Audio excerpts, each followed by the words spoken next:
NASA is headed back to the moon, and they are very excited about what's waiting for them there. I think we'll all be surprised by what we find. We're going to see the moon in a completely different way. Giving us that new perspective, the Lunar Reconnaissance Orbiter. It's the reason for all the excitement.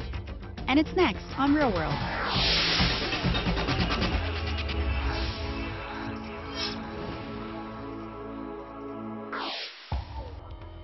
NASA's next mission to the moon, its first in almost 10 years, is the Lunar Reconnaissance Orbiter, or LRO. And it will give us the most comprehensive look ever at the moon.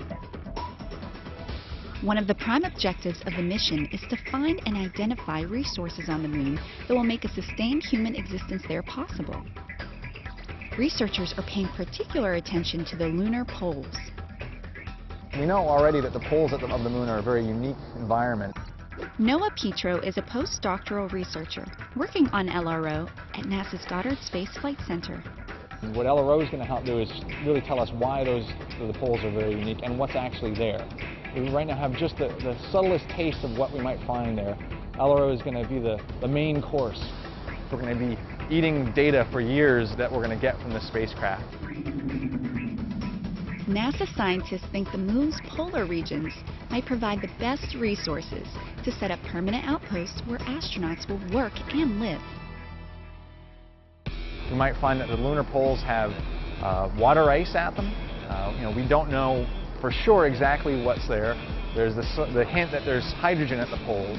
It might be in the presence of water. It might be something else. We need to find out where it is and what abundance that possible water is in. So LRO has been engineered to go on a lunar fact-finding mission, paying special attention to the poles. It will travel around the moon, passing over both poles each time it orbits.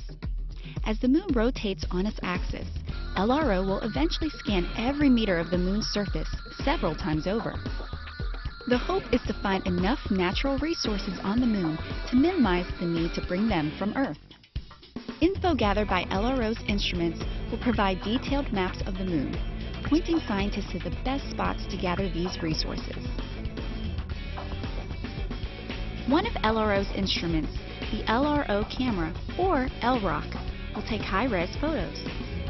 LROC will be able to take images as high as 50 centimeters resolution. So you'll be able to see very, very small features, small craters, all of the spacecraft that have been left on the moon by Apollo, by the Soviets.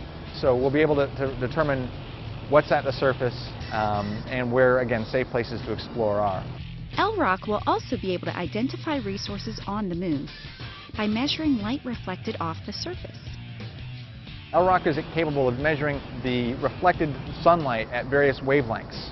And different minerals that are found on the lunar surface reflect light differently at those wavelengths. Another instrument, the Lyman Alpha Mapping Project, or LAMP, will let scientists see in the dark. It works by using ultraviolet light from stars. LAMP will be able to look into areas of the poles of the moon that are permanently shadowed, that don't receive any sunlight, and by essentially looking at starlight coming into these permanently shadowed craters, we'll be able to detect the presence of water.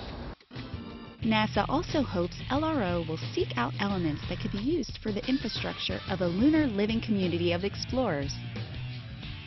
There's the possibility that we might be able to find resources to help us build habitats or protect whatever we bring to the surface.